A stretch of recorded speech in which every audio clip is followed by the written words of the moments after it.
Dragon's Dogma II. Where do I even begin with this game? This is a game that I have a very difficult relationship with. When this game originally launched, if I had seen a video like this one with this title that says that this game is some sort of misunderstood masterpiece, I would just laugh, because my first impression of this game, and I shouldn't say my first impression, my first several hours with this game were extremely disappointing, frustratingly so. I paid full price for this game when it came out, and I went completely blind into it, and that's on me. I had never played the first game, I had no real idea what the game was about, it just looked really cool. And that was my biggest mistake, and I think a lot of people, if not most people, went into this game with a similar expectation. Oh, it's something like Skyrim. Oh, it's something like The Witcher 3 or whatever, and it's just not. Even though it looks like it, it's not. This might be a little bit of a ridiculous comparison because the two games are nothing alike when you look at them, but I would say that Dragon's Dogma 2 has a lot more to do with GTA than it does with The Witcher 3. Well, why would you say that? What in the world does this game have anything to do with GTA? Well, aesthetically nothing, but it's much more of a survival sandbox type of game. It's much more of a sandbox than it is a story-driven RPG per se. That's not to say that the game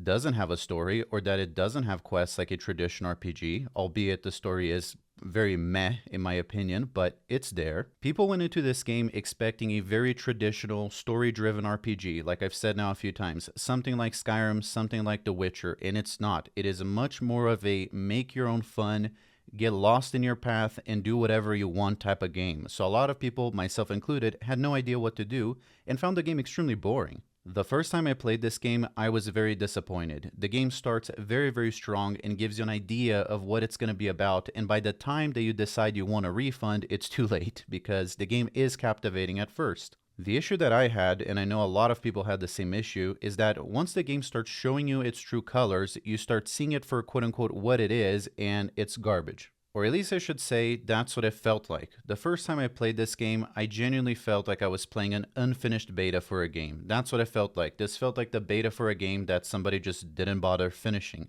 Like honestly, where would I even start with this? I think the first noticeable thing would be the lack of enemy variety, right? You very quickly notice that there aren't that many enemy types in the game and you're just fighting the same things over and over. And then to add on to that, there is none, or if there is any, I didn't notice it, any procedural generation, which means the enemies or camps of enemies are always in the same place and you're remaking your steps to fight the exact same enemies in the same exact place. And then there was the other very noticeable matter that is the loot in this game, where you would go into this cave or go into this really cool dungeon, fight these really cool monsters, and there's a big chest and you're expecting some sort of cool item, some sort of reward. And once you open the chest, it's like 50 gold.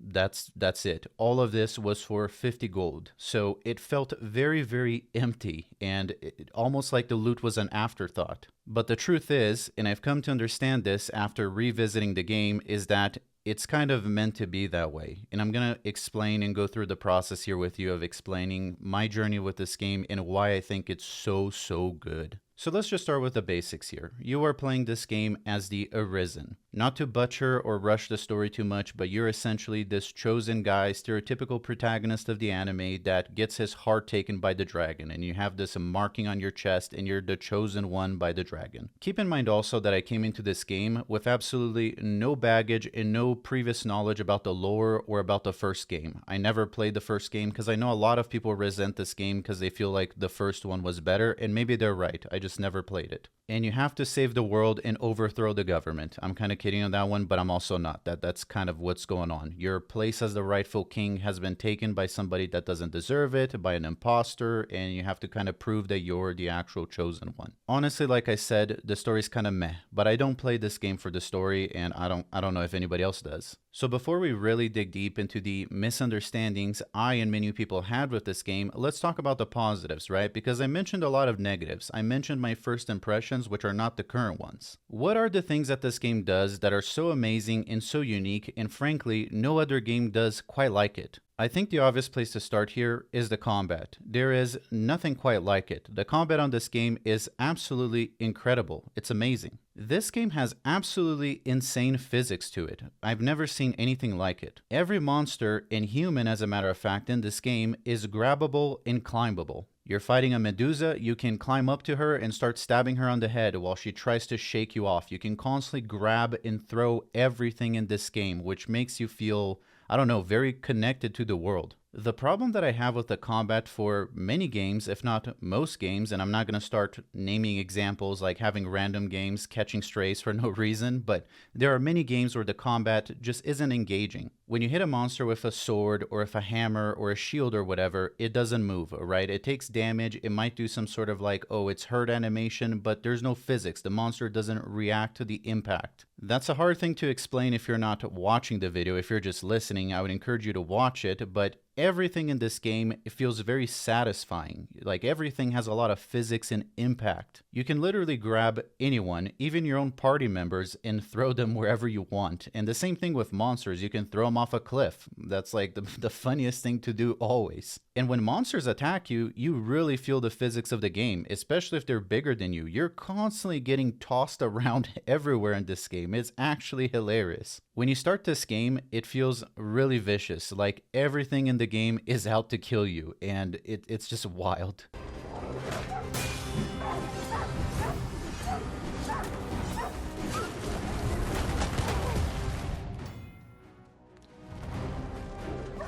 Focus your strength, Arisen.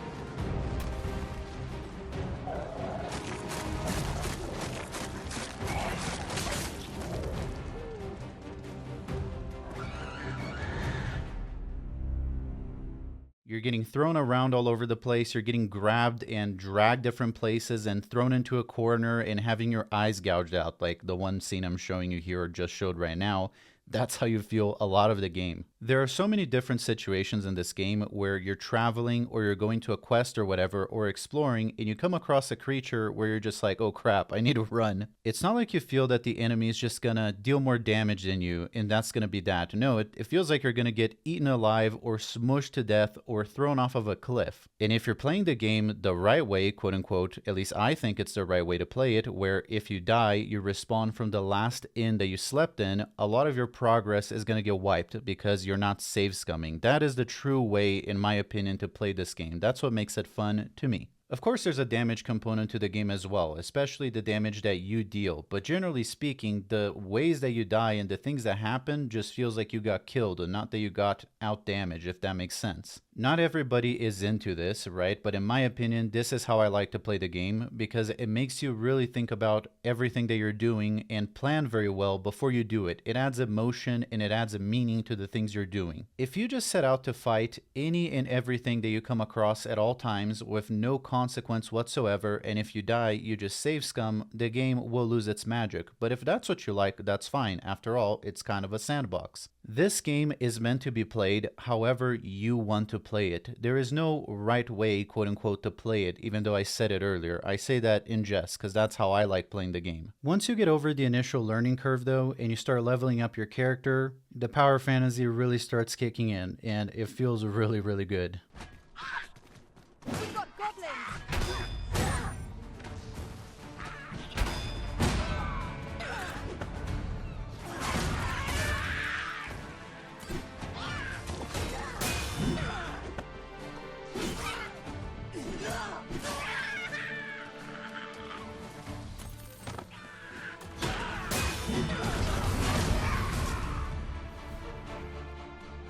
Now, of course, as you progress through the game, you unlock or go to areas that have stronger creatures and you don't feel as powerful type of thing. Otherwise, the game would just get boring, but you do retain those skills and you do really feel like your character is getting stronger, even when you're up against enemies that, you know, are just have better stats and are stronger now. You still feel it. This game does the power fantasy aspect very, very well, and I'm normally not a big fan of this stuff. I'm not like, you know, I'm not into the power fantasy stuff. I'm more into the hardcore, like things are always murdering me type of vibe, and I like the game to be very hard, kind of like Dark Souls, I guess. But this is one game that I feel that they really nail it, and you know, the game does get progressively harder and you fight stronger monsters, but you still feel that way. You still feel the progression, especially because you also get better. You know, a lot of this game, there's a technical component to it also. So you get better at the game, your character gets better too. Now with that said, there is in fact a point of the game where you start getting way too strong and you can just bully everything, and to me that's not as fun, so I recommend a mod called Custom Difficulty. Especially if you're going to do a New Game Plus run, which in this game, that is a common complaint that New Game Plus is not fun. So also for New Game Game Plus, if you're into that, I don't like doing New Game Plus. I like to actually restart the game and like do a new run with new rules. But if you're into that,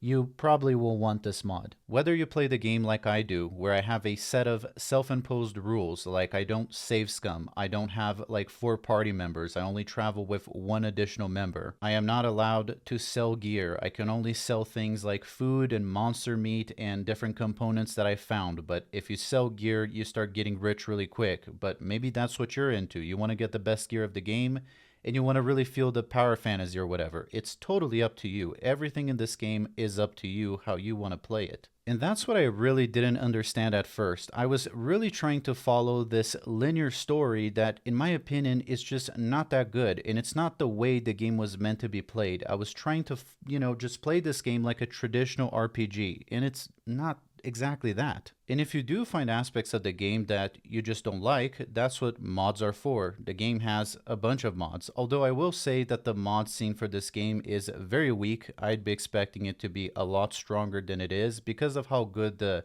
skeleton of the game is. Unfortunately, for whatever reason, and I've tried asking on Reddit why that is, people gave me different answers, the mod scene for this game is very weak. And every time they seem to update the game, it kind of tends to break the mods, which is really annoying. But I do play this game with some mods, although they don't really change a whole lot. Towards the end of the video, I'll go over all the mods that I play with and give you my recommendations, but the game is good even without mods in my opinion, but there's one mod that I think is very, very important, and I don't believe that this would be available on console. I believe that it would be only PC, as tend to be the case. As a matter of fact, by the way, the game is on sale if you want to pick it up, but it would be a mod called Random Encounters. This mod is absolutely amazing, and it feels like this is how the base game should have been, which is why a lot of people have grievances with the game, and I still have some of my own. It's because, the base game lacks a few things. Oh, but then you're saying that the game is only fun with mods. No, that's not what I'm saying. The base game is great on its own, but like everything, in my opinion, the game is even better with mods. If you tweak the game and customize it to your liking, it's going to be the ideal game for you. I say that because pretty much every single video that I make on a game, if I mention mods, people say, yeah, the game is garbage. It's so garbage that you need mods to have fun with the game. Like they said that on my Starfield video. Like, never mind that very early on the video, I say that I loved this game when it came out. Obviously, before mods were even a thing. But, a lot of the comments are, how can you say a game is good if you're using mods? Dragon's Dogma is great without mods. It's great on its own merit, but some mods really elevate that idea of the sandbox, and I feel like this should be part of the base game. One thing that I really don't like about the game, especially if you're playing a, hardcore or a survival run, right? Where you're redoing things a lot of the times because you died or whatever. Because you've now done this 2 or 3 times, if you go up this creek, there will be exactly 4 lizards or whatever, 5 goblins. You kind of can anticipate that, and I don't like it. And there's very little to no random things. The reason I really like random encounters is because it randomizes any and everything. So you're constantly getting caught off guard and surprised by enemies that shouldn't be there. And it really makes you feel like more of a sandbox. It makes you feel like you're more a part of a world that's alive, which is really what this game is going for. Like, NPCs have schedules. A lot of quests can't be done during the day. You have to wait till night. So I think that having some element of procedural generation or randomness would have really, really helped the game, because a big complaint that people have is that it's a little dull because you kind of know where things are. That's a fair criticism. Another thing that when I first played this game really annoyed me is that it doesn't hold your hand at all. The first time I played this game, I had no idea what to do or where to go ever. I was constantly lost, and I didn't know, like, how do I progress in this game? Who do I talk to? What do I do? I didn't realize that quests are given by random people, and the game doesn't really explain this to you. The game doesn't explain anything. You have to figure everything out on your own, which makes you, I guess, miss the point of the game or not understand how it works. Sometimes this is the case, especially early on in the game, but most of the time when you come into a town, there isn't like a marker on top of someone's head and this is the NPC you need to talk to get a quest. There's nothing. Some quests, especially the main story quests, do have an aspect of that, and generally speaking, you can follow the markers, if you're following the story, but most of the time, at least I am not following the story almost ever. Eventually, you're going to want to get back to the actual story story of the game, but most areas, if not all of them, I wouldn't say all because the desert might not quite be like that, but most of them, I say not all of them because I know that, for example, there's one specific area of the game, which is the desert. You need like a pass to be able to get through. So you do need to progress in the story eventually to see more of the game. So, but a lot of it is available right away, and you might end up in a place that you shouldn't be very early on. Kind of reminds me of something like Breath of the Wild or Tears of the Kingdom or whatever, where, you know, there are these higher level areas that once you're there, you get murdered, so you know you shouldn't be there, but they're available right away. Why do I emphasize this so much? Because you will constantly get lost and stray off your path. It's what the game is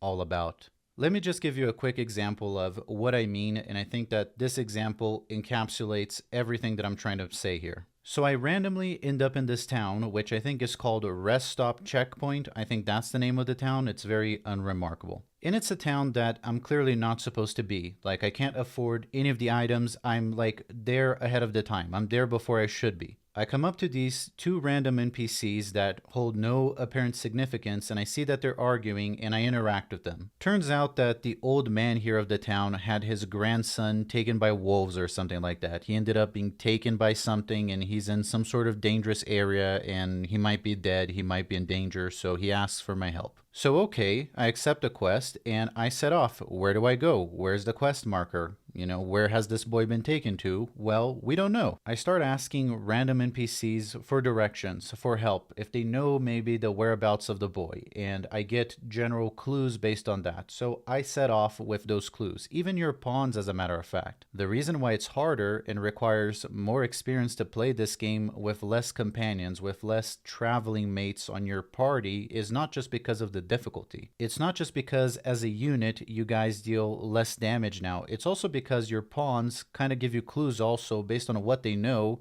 of where, you know, you should go. Some of these pawns know this area better than others. Some of them might have heard a rumor that another one didn't, so you can consult with your companions and they might also give you clues. In this particular run, I was going full on for a role-playing Goblin Slayer run. So it's just Goblin Slayer and Priestess. I don't have anybody else. That's what I was going for. So I set out to find this lost boy that's probably been already devoured by wolves. And I go on this massive, like, 4-hour journey across the map to try to find this kid, and I can't find him. Throughout this time, I almost get murdered at least 100 times. I come across all kinds of stuff that wasn't my original intention, and monsters that I didn't think I was gonna have to fight. And by the end of it, me and my companion are absolutely just drained, exhausted. And I'm not even gonna lie, me, like, mentally, I'm drained after this. It was like 2 hours of just wandering and almost dying constantly to just like not find this kid. It's taking every ounce of my strength just to remain standing. Will this march never end? Some people might find this boring and frustrating. To me, it's what makes the game incredible. We got lost from our path and ended up doing 100 things that weren't really what we were looking for, like you would. Just like you would if you were to accept this quest in a quote-unquote more realistic scenario and you were just looking for some random kid. You might not find him, and, you know, the time runs out. A lot of these quests are also timed, so if you don't find him by a certain time frame, he dies. And that is exactly what happened. We went on a 3-hour long journey that was very unrewarding and very stressful for no reason. The kid just died. Like, I couldn't find him. And the cool thing about this game also, which I absolutely love, and you can probably tell from other videos that I've done, basically all my Bethesda games, I turned them into a survival game. But like I was saying, your characters in this game, they need to rest, they need to sleep, they need to eat. So if you're on this like 3-hour journey, your characters start to get tired and like your companion starts to whine that they want to go home.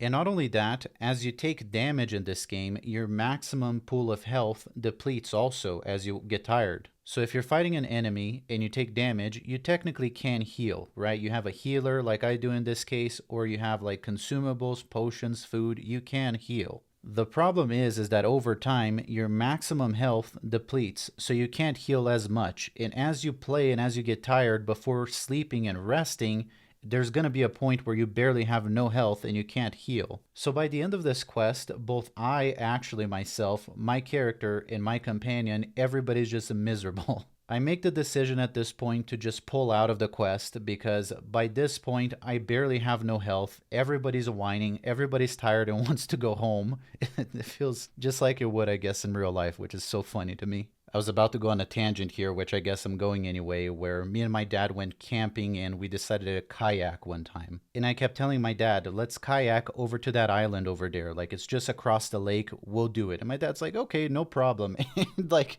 we get to the island. Okay, cool. There's some crabs. Wonderful. Let's go back home, right? The problem is that, I don't know why I'm going on this tangent, but the problem is that by the time we start going back to the other side of the lake, the campsite, there's a lot of wind and we're paddling against the wind and both of us just start fighting and insulting each other because we're just really tired and we feel like we're stuck, and no matter what we do, we can't beat the current, we can't beat the wind. And my dad just starts whining so much. I'm sorry, I didn't mean to go on that tangent, but that's exactly what it feels like, right? You've been on this journey for 3 hours, everybody's tired, everybody's over it and wants to go home. I find that really funny, and that is exactly what this quest was. There was no glory by the end of it. We didn't find the kid, not even close. He died. My pawn was really tired asking to go home. My guy had no health to the point that if I just encountered the most basic of enemies, we might have died. And that's how that story ended. Very unremarkable. 3 hours in, no real reward, and that's it is what it is. That's what's fun about the game. It's not linear. It's really like a make your own fun, make your own adventure, go off the path type of game. Most things on this game are not go from point A to point B, kill that thing, and come back. You have to really find it and investigate, and that's what's really frustrating about the game also. A lot of these quests are just straight up garbage, especially the main beginning quests. They're really boring and really annoying. Like just using this one as an example, the masquerade one or whatever. You have to infiltrate this party or infiltrate this castle, and you have to find this hidden letter or evidence of whatever, and you're just like roaming this place, and oh, you were just supposed to know that this is a secret entrance. This wall here that you would have never guessed as a door, oh, it's actually a door. And there is no clues, no indication that that's what that is. It just, there's no hand holding whatsoever. So what's obnoxious about the game also is a lot of times you might feel that you need to pull a guide up. You might have to consult YouTube. In some situations, like the quest that I described to you about the boy that got taken by wolves and we got lost, in that circumstance, it was really fun. It was intuitive, like, I don't know, it was organic, it made sense. On the other hand, this other situation that I just described to you, where I'm infiltrating this castle and there's all these like hidden doors and stuff, that was very unfun and felt unorganic and just annoying. But that is a problem that might make a lot of new players very frustrated. I know it did make me very frustrated the first time I played it. It's one of the reasons why I quit playing. I just got frustrated with the game. I never knew where to go or what to do. I didn't get what the game was about, and it doesn't preface itself in that way. And at no point does it explain to you what the game is. It doesn't really care if you get it or you don't. This game very much feels like a big passion project, and it's my understanding that that is exactly what it is, and whether you like it or not is irrelevant. It's not made for you. You can either tag along and play it, or you just don't. It makes no difference. The game doesn't try to cater to you in any way whatsoever or make things easier. It's not trying to appeal to you, I guess. I know that sounds awful, but it just feels like, again, like someone's passion project. You can play it if you want. So that turned me off from the game originally. Like I said, I never knew what to do. A lot of these quests are annoying. I can't find where to go, but that is the magic of the game also. Like, it requires a lot of immersion and investigation, and you actually have to use your brain to figure things out here. Unfortunately, or I should say fortunately now, because now Dragon's Dogma 2 is one of my favorite games of all time. As of right now, it's the game I'm playing the most. It's like top on my list. But when I first bought it, it captivated me a lot for the first 4 hours, which goes over that 2-hour limit for refunds on Steam, so I couldn't refund it. Once I realized that I had a bunch of problems and grievances with the game and I wanted my money back, it was too late. So I profoundly resented this game. It is the game that I hated the most out of any game I've ever bought for a whole year. It's just wild to me how, I don't know, it's a lesson in life that sometimes things deserve a second chance. Sometimes things deserve your full attention to be enjoyed. They command for more a higher level of like wanting to enjoy it or wanting to understand how it works. When I originally set out to make this video, I'm gonna just be honest with you, I was gonna make a very negative video about Dragon's Dogma 2. I had this game, I had been wanting to talk about it for a long time. And the reason I didn't do it is because I felt like I was punching down, because the community for this game is already very small and a lot of people don't like this game. So it almost felt mean. I felt like I was punching down on a community that is already very small and just, I don't know. It's not like I'm trying to attack them directly. I'm just talking about the game, but that was my feeling. I didn't want to hate on the game. But what I told myself, and is what I try to do with all my reviews and anything that I say, is I really want to understand it. Before I set myself up here to just make a slop of a video where I just criticize a game that I've barely played for half an hour, let me stop right there and let me try to connect with the community. Let me try to understand what it is that people actually like about this game. Let me get some mods going. Let me try to watch guides. Let me try to understand what it is that I'm not getting that clearly a lot of people like from the game, and let me give it a genuine second shot. I was going to release this video on Monday, and I'm so glad that I did that because I've discovered one of my favorite games of all time because I persevered and I put in the effort. And it puts things into perspective for me also as a consumer and as a content creator. Before I ever review something or I criticize it or praise it, I really want to have a lot of hours put in and I really want to give it a genuine shot. I almost made a emotional half an hour video just hating on this game that now I love because I actually took the time to try to really get it. So I basically spent a week playing the game and interviewing people on Reddit. What it is that you like about the game? Where do you think that it falls short? How does it compare to the first game? What are you expecting from a DLC? What would you like to see as a genuine fan, somebody who has finished the game multiple times? What is it that you would like to see in this game that wasn't there, or what makes it fun to you? I really wanted to understand the magic, what it is that people like. I then also spent another like 40 hours just playing the game throughout the week because before I talked about it, I really wanted to give it the best shot that I could. And I finally get it, and I am so happy that I do, but at the same time, I think that this is why the audience for this game is small, and this is why I think that the game is misunderstood. Like I said earlier in this video, it really feels like this game doesn't care how you feel about it. It doesn't care to introduce you to what it is and what it's trying to do. And I think it's one of the reasons why this game wasn't more successful, because to me, this is an absolute masterpiece. It's just not recognized as such because it's misunderstood. And it's misunderstood not because it's super deep or super amazing and people don't get it. It's misunderstood because the game doesn't care to help you understand it. Not everybody out there is going to be like me and is going to dedicate an entire week to trying to understand how to have fun with the game or trying to understand why people like the game. They don't have time for that. And frankly, in my personal life, if I wasn't going to do a YouTube video about it, I wouldn't have done that either. The only reason I did it was for research purposes, because I do YouTube videos. But if this was me 2 years ago, before I started a YouTube channel, I would have never revisited this game, and I would have been part of that statistic of people that just dropped off very soon. Not everybody's going to put in the effort to try to understand the magic like I did, and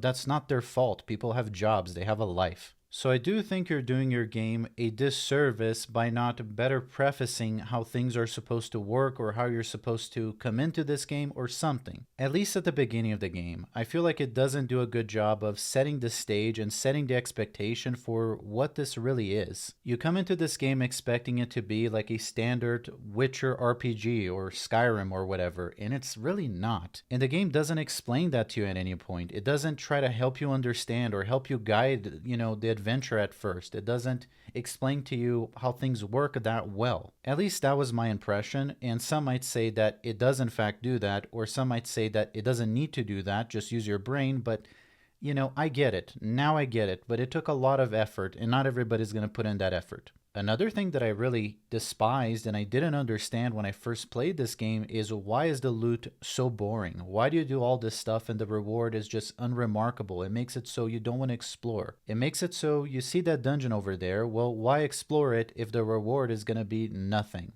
What's the point? It makes things feel pointless a lot of the time. Well, I'm going to explain why it is that way, but even after my explanation, if you don't like it and you still don't like that about the game, there's a couple mods that help with that. One of them being a mod called Wild Loot, which I don't like to use. The other one is called Better Chests, which I do like to use, where it makes it so when you open a chest, the rewards are more entertaining, they're more remarkable, like it makes you feel like there's a point to doing this. The problem with these mods, and once you start using some of this stuff, is that it kind of ruins the progression of the game, and I'll explain it here in just a minute. But a lot of times these mods put items that are very, very valuable that you shouldn't have access to just yet because you're going to sell them and get the best gear of the game, and you're going to ruin your progression, which frankly is already something that the game is not the best of. The game does not have a very good sense of progression already, so if you do that, it's going to ruin your game. So what I would recommend is that if you do choose to do that, if you use something like Better Chests, is do some self-imposed rules. This game is whatever you make of it. It's a sandbox, so it's all about self-imposed rules and how you want that run to be. So in my current run, I decided that I cannot sell equipment or use equipment that I found, as a matter of fact, as long as it's not, unreasonable. If I find something that makes sense for my level or, my pawn and the current stage I am of the game, I'll use it. But if it's something that's just legendary and wild and, if I sell it, I'll get rich and it'll ruin the game, I just deposit it or I throw it away.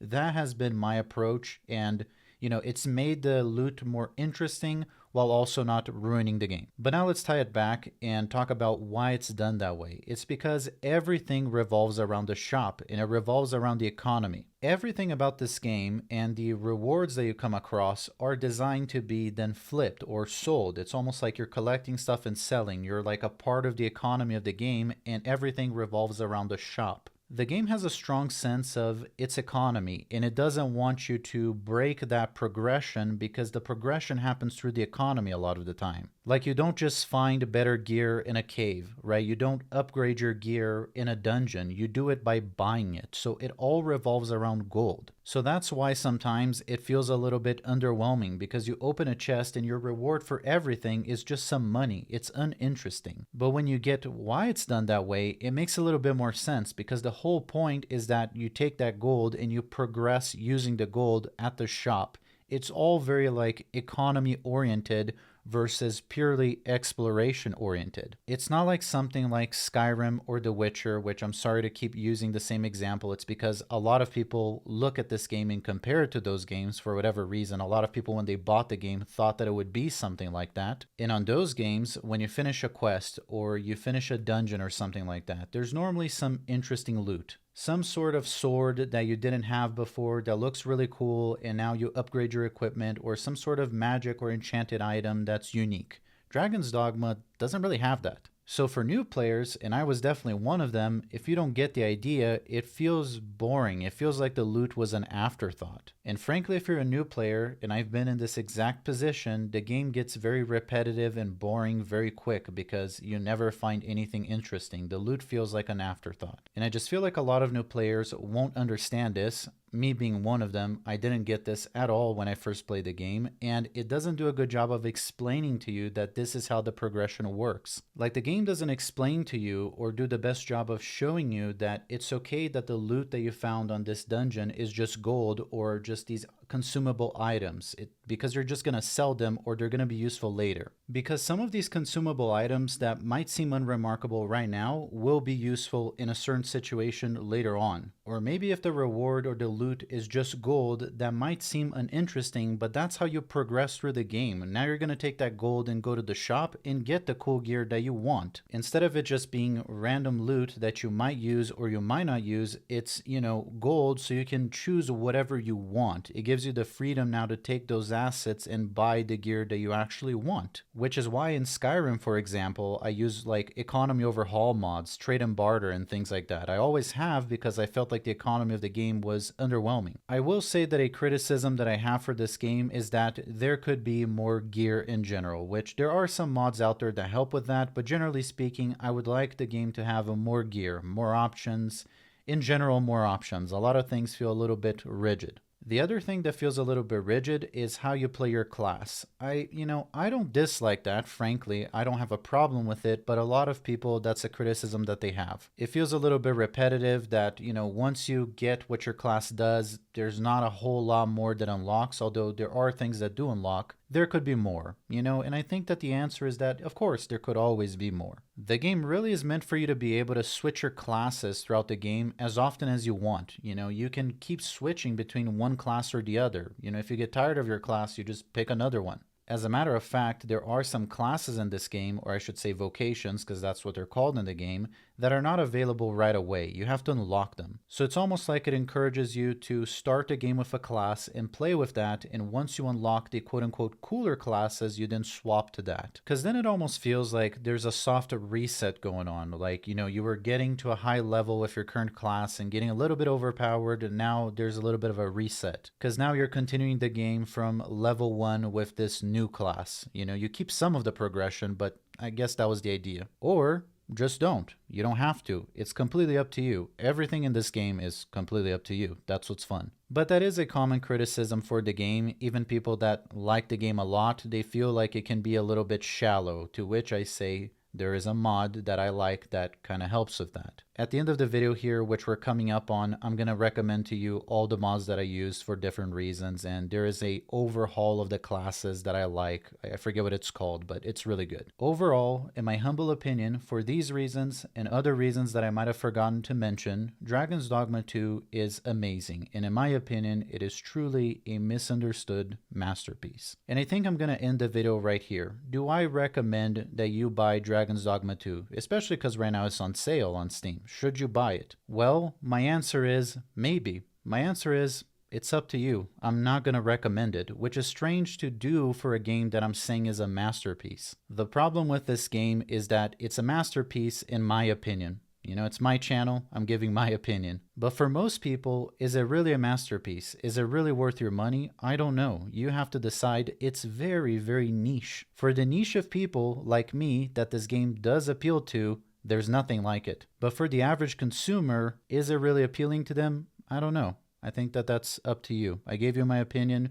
If you fall in the category where you're similar to me, maybe. If you don't, probably not. Now let's just really quick wrap this video up with some mod recommendations. I'm going to share with you the mods that I use, what they do, and why I like them. Alright, so there are some mods here that I'm going to skip over because you'll see that they're a requirement for another mod, most notably being like script core. You need that to run most mods. And then you might want to use Fluffy's Mod Manager, which is the mod manager for the game. Stuff like that, I'll just skip over because when you download the mods that you want, it will show if it's a requirement or not. I'll just speedrun this because the video is already getting very, very long, but the first mod that I like is Affinity Bar. This mod basically displays the level of affinity that you have with your companions, your pawns, because, otherwise you just don't know, you guess. Like I told you in the video, I also like a mod called Better Chests because it makes the loot a little bit more interesting. I like a mod called Bigger Shields because the shields just feel a little bit too small in this game. I also like to use this mod called Dragon's Plague Cure because Dragon's Plague is the most stupid, annoying thing that they added to the game. I actually didn't even talk about it in the game, but it's like this condition you can contract. The next mod that I recommend is a mod I talked about a little bit earlier, which is called Dullahan, which is a overhaul of the classes in the game. I love this mod, especially because of the vocation that I'm playing with in this run. He's supposed to be a tank, so a lot of his attacks feel like a pillow fight. So I like Dullahan because it makes it more viable if you're playing solo with this class. There are other mods that I could recommend like Infantry Armor, which are just flavor. They change or add more armors to the game. There's a mod called No Job Requirements. So this mod allows you to use any weapon in the game and any armor with any class. I like this. I don't like the fact that weapons and armor are restricted for specific classes, so this mod helps with that. Pawns survive brine. Well, this is kind of because when anything in this game falls in the water, it dies because of the brine, which is, I don't even know lore-wise what the brine is, but it's basically a kraken. I don't know how else to explain it. Stop selling yourself. It's an absolute must because in this game, I didn't talk about this, but it has an online component. You can recruit pawns or, heroes or companions that other people have created, and they're constantly approaching you, and it's really annoying This mod solves it. You can recruit them, but you initiate it. The next mod that I'm going to recommend is random encounters. In my opinion, this is a must. It makes the game way more interesting, and it randomizes the encounters with monsters. It gets rid of some of that repetitiveness. Shield and mantle clipping fix. You might want this mod from a visual perspective, because if you have a shield and you're using a mantle, there's a clipping issue, so this fixes that. It's an issue where the shield goes through the mantle and vice versa, and it looks fake, so this makes it cooler. Another mod that I also recommend, which I mentioned earlier in the video, is custom difficulty, because like I said, it helps the New Game Plus experience and it helps the end game not feel as cheesy. It makes it so you don't feel as powerful, and you can tweak the difficulty to your liking. They should have added this to the base game.